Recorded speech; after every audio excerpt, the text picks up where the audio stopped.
nu'ammirhu nunakisu bi khalqi afala yaqilun.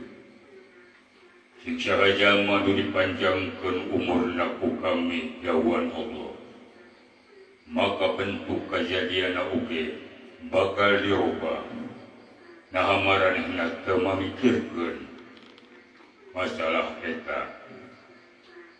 Begituna ayu urang cuang napakuran diri urang. Anu geus digariskeun ku ayat-ayat Pangeran nu ditunjukkeun ka hamba-hambana anu ariman. Pikeun napakuran kahirupan, pikeun napakuran kamatian nu bakal datang. Sabab Allah geus ngajanjikeun aimata kunnu yuhribul maut bi burujin muasyada. Di mana wae maraneh ayana eta maut bakal datang ka maraneh. Kajenting maraneh di aya gedung anu kokoh jeung nu kuat. Assalamualaikum Pak Ustaz. Pak Ustaz dari katanya ya. Assalamualaikum Pak Ustaz. Waalaikumsalam. Nuju naon Bapak Ustaz di dia? Loh, dewek teh kenapa kurang diri si horeng aing ngaranna hirup di alam dunia teh da teh alam sementara anu bakal lumangsungna teh kana kamatian urang. Aing di pikiran teh ku aing beki dieu beki lila beki kolot umur teh geuningan dina buku mulai bodas, dina tulang-tulang mulai regas, dina tetempuhan oge mulai kejarlah. Ieu teh memang nandakeun yen Pangeran teh nu maha abadi. Pangeran teh nu maha agung jeung nu maha adil. Dina dituna ngaranna Pangeran teh nu maha gagah tur maha rongkah nu nyiptakeunana. Aing dicapakuran mah ku kaula geuning heueuh ngaran hirup di alam pawenangan teh geuningan kan samantara. Loba pisan coba loba pisan kedojana anu kukuring ayeuna ka alaman. Gusti Pangeran abdi sadayana mugi Gusti ngahampura ka abdi sadaya. Yang geuningan aing aran dihirup di alam dunia teh urang teh moal geulah.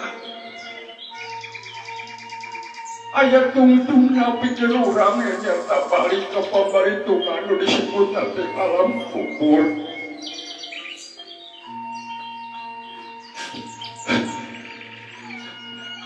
Mugi jama-jama teh bisa roes secara balik tawakal.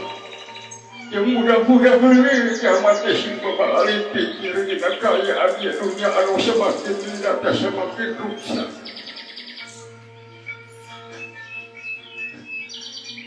Tambah boleh atuh Pak Ustaz.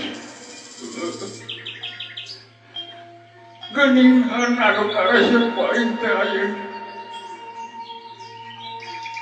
Tulang mulai karasa nyeri. Yang nandakeun eta teh bareng ku Allah besartik-sartik dicabutkan kanikmatan geus dibikeun ku manehna.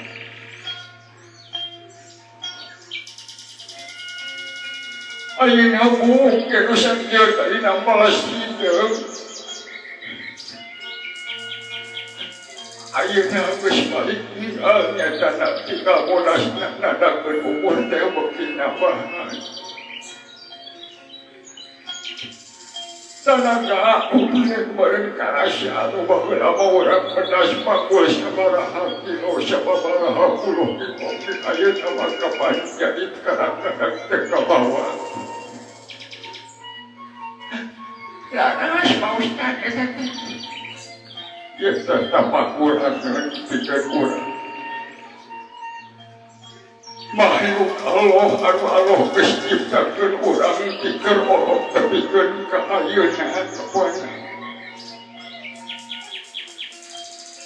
Renungkeun urang dina diri urang teh yen urang teh makhluk anu lemah. Iwal itu pangeran nu maha agung nu maha jembar anu maha gagacur maha rongga.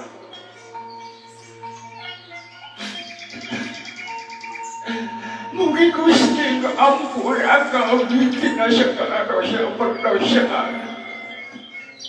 Kita bakal atuh Pak Ustad.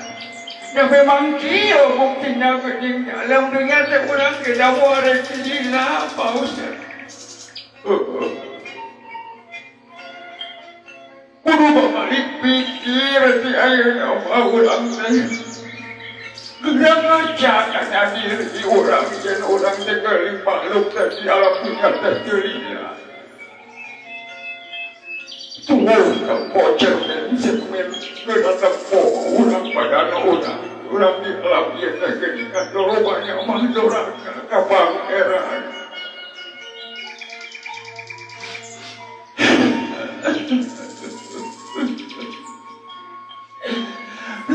Gusti pangeran abdi sadayana mugi Gusti nampi kana amalan ibadah abdi. Mugi anu ngapus kana segala dosa perdosaan abdi sadayana. Mugi maneh ngampunyakeun we kaula sakloba dosa ka maneh. Pak Ustad, sami-sami Pak Ustad kuring sok loba dosa ka Pak Ustad sok tempena ka Pak Ustad. Siapa lamun urang teh silih hampuraan ajaran di alam dunia kumaha urang pamparitokan di alam akhirat. Geura saladar ayeuna mah jelema mah geura saladar geura areting geura tembong kalakuan tukang nu berlaku urang tina konan.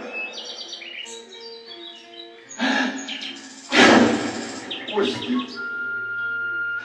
mugi Gusti nampi kana tobat abdi.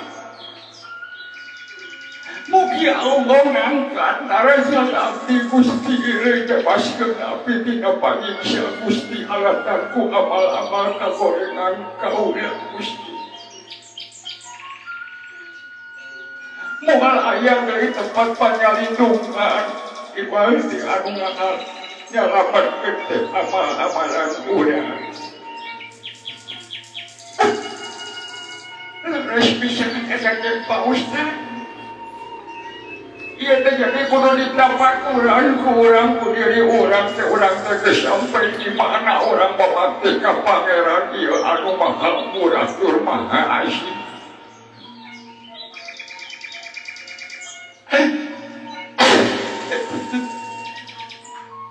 Ya Allah pangeran abdi. Itu kiblat tempat kaula sujud. Nungarenahkeun hati kaula. Itu Quran anu nuduhkeun nyatana ayat-ayat pangeran nu geus dipikeun ka manusia. Urang tinggal napakuranana tinggal maca urang jeung ngamalkeunana. Siapa aing ngaran jalma mah amanah teh bakal datang ka urang-urang kene. Nah, rais Pak Ustad eta teh. Muari ka mana lamun urang obat teuing umpama dosa beureun dosa teh bakal datang ka urang.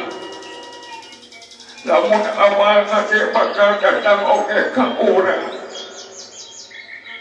surga jadi mikir namun orang na ayah ridho di pangeran umur panggiasan kawin alam.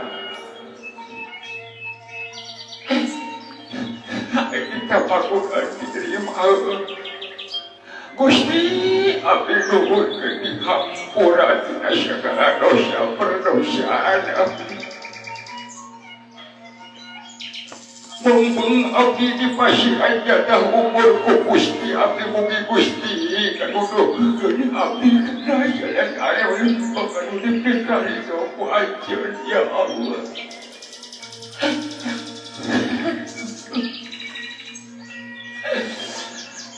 Teka rahasia keningan begitu dia begitu kolot dia kulit mulai karipu. Ia mungkin panon oke karasana asal telepon telepon kesejahteraan kerja umur ke-10 tahun. Nuhiji mang saya dah hirup bakal pepangis dia nungarana paut.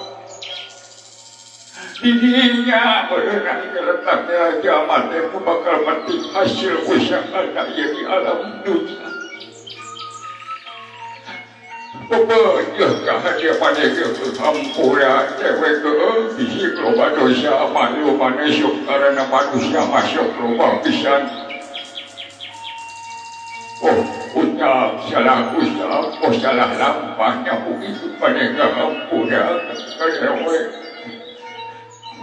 bisa punya Pak Ustaz nyapi kata saya nuhunkan di hampuran ku Pak Ustaz.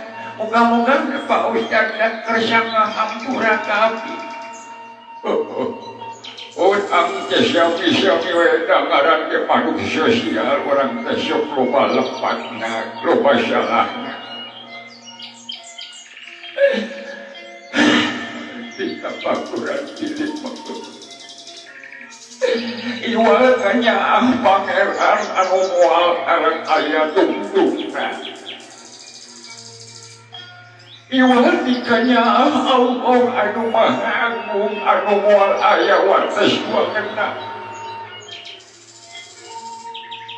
Karena saya kau yang dahar kestemanya, jaret kestemanya.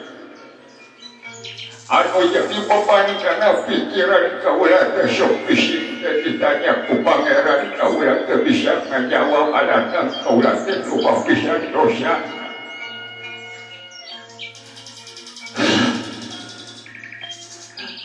Gusti nu maha agung abdi nuhunkeun tetep hidayah serta taufik abdi mumpung ayeuna kaulah teh masih jadi hidup.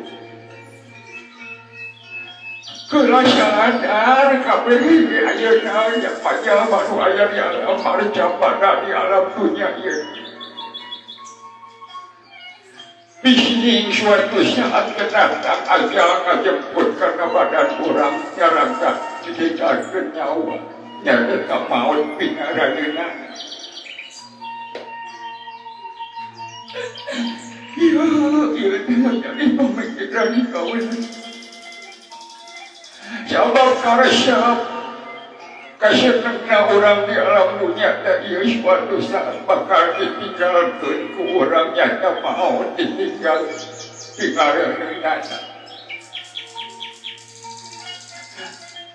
kehadi kemana ke pokoknya sami-sami Pak Ustaz mungkin ku sedikit ngampura kami Pak Ustaz. Orang siapa-siapa orang juang nampak orang diri juang tapi tutus tetap ke pangeran orang. Aku maha luhung hampuran maha jempal penghampuran aku gusti ke hampuran ke orang.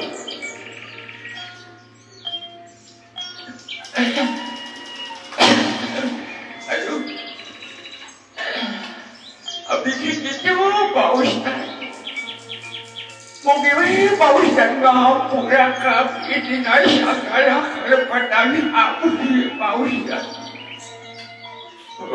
Orang kesuami bisa dihampura. Sebab hari ngarannya mau teh jauh di mangsa, jauh di waktu kirakan bakal di bakal orang.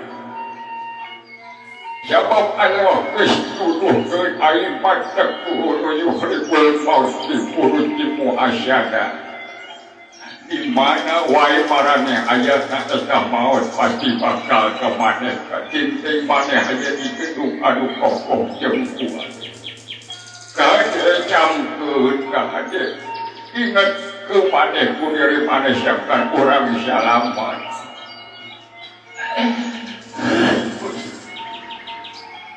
Abdi itu Pak Ustaz.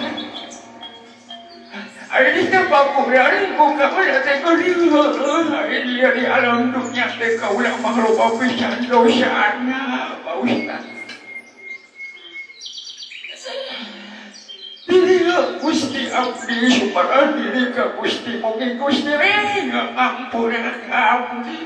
Tidak segala kelepatan abdi Gusti mungkin Gusti ampun.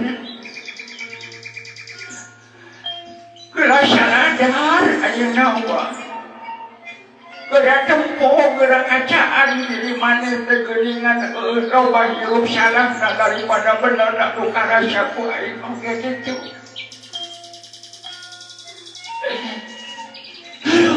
Ini siapa kurang waktu tu.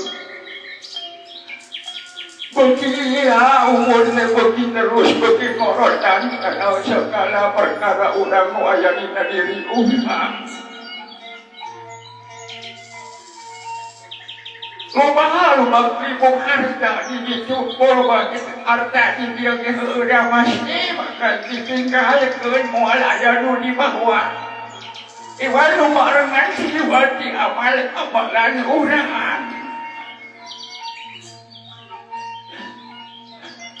Gitu Pak Ustaz. Kurang kesangit carwai, kurang kenapa kurang diri seorang. Siapa belum banyak harta, mana pakaian kurang mau dibawa iwati amal-amalan anu bakal marengan kurang di alam kubur. Laras Pak Ustaz. Abdi sadar Pak Ustaz. Mugi pangeran ngahampurakan dosa-dosa abdi. Mugi Allah ngaangkat ayat kehidupan abdi mugi dunia nak mugi akhiratnya Pak Ustaz. Kau yang didoakan mudah-mudahan memparengan kejayaan kesawaran aku dikejadikan ku Allah. Nuhun Pak Ustaz. Aduh.